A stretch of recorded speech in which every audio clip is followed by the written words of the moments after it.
Nick Loeb, a friend of mine for a long time, has a new film that he's co-creating. We found a girl in Texas. We'll give her a pseudonym. Call her Jane Roe. We found the right pregnant girl and the lawyers we could control. When you see a kid out of law school get to argue to the highest court in Texas,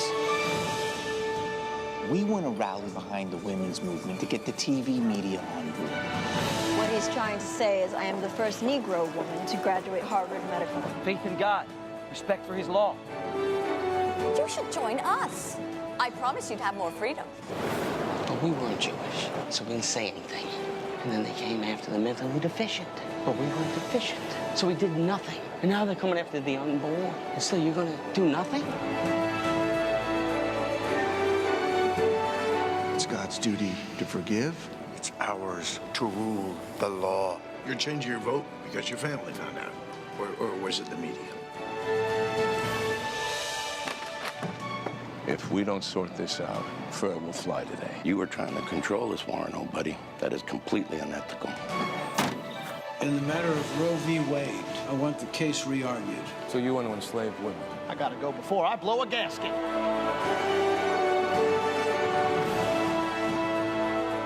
We got the majority. we're gonna win.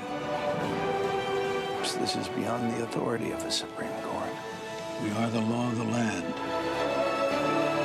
These girls should not be put through the pregnancy and should be entitled to an abortion.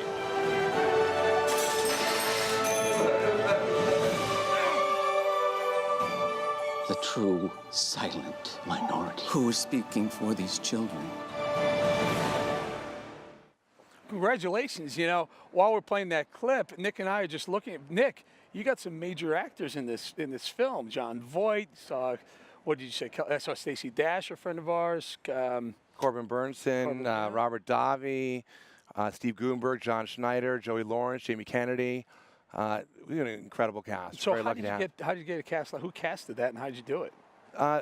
Between our casting director, my co-director, Kathy, you know, we reached out to actors, we made offers, we sent the script, and people really just responded to the material. And everyone that signed up, do they lean right? Do they agree with the premise? Absolutely not. I mean, we have people that are pro-life, we have people that are pro-choice, people that think they fall somewhere in the middle, people that are Christian that are pro-choice, people that are non-religious that are pro-life. It's really a mix. Corbin Bernsen is Christian and pro-choice. No kidding. See, that one Very surprised Christian me a little pro-choice. There were some people writing and talking that Stephen Baldwin originally was going to be part of it, who I know is pro-life, and Kevin Sorbo, but they backed out. Did they have a problem with the script or something? No, you know, Stephen really loved the project, and so did Kevin. Both of them, you know, trying to organize 9 legends to shoot on the same couple of days is very difficult. So when it came down to Kevin and Stephen beating the film, they had other projects that came up at that time. So unfortunately, we weren't able to secure them. Stephen Ball, no offense, I love Stephen. He's a good friend of mine, but he had something else. Listen, I'm teasing you, Stephen. I'm kidding. He's being very nice to you. What do you intend to get out of it? What do you want this film to be represent? What's the purpose of it? So I think the main purpose is to educate the American people. And everyone's heard of Roe v. Wade. The entire country knows what it is, but nobody knows really how it got to the Supreme Court and how it got decided. And it's really an expose on the truth of the movement, how it got there, how it was really decided. And I think when people sit down and look at the truth, they'll realize it was one of the worst decisions in Supreme Court history. And one of the goals of the film is to overturn Roe.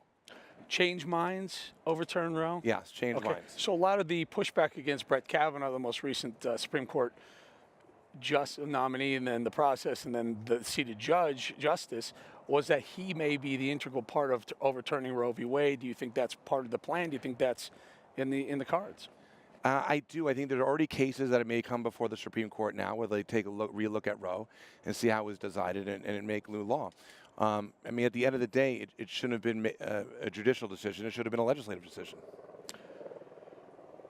Rumors, whispers that Ruth Bader Ginsburg may retire. I mean, she had that run-in with some lung cancer and some health issues, and if she does step down, Trump will have his 3rd Supreme Court justice on the bench. Will that be enough? I think that will be enough. I think what we have now is enough. I think it was a bad decision. I think at some point there will be a case that'll be heard that'll affect the national law on abortion. I think people really need to understand this. Where you are on abortion, it's one issue is the Roe versus Wade decision. Doesn't necessarily mean if you overturn Roe v. Wade doesn't mean abortion's gone. Correct. If you overturn Roe v. Wade, it'll happen. It'll go back to the states, and the states will be able to make law if they want abortion. It's already happening in a lot of states now. You've got heartbeat bills in certain states where you can't have an abortion if you hear a baby's heartbeat, which is in the first 3 weeks. And then if Congress really wants to do something about it, they can take it to the legislature.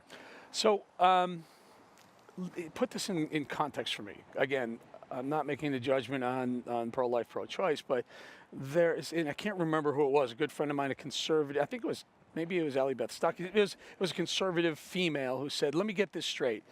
If someone is driving down the road and you T-bone another car and it's a woman who's pregnant, it's a double murder. Correct. In a lot of states, yes. In a lot of states, it's a double murder.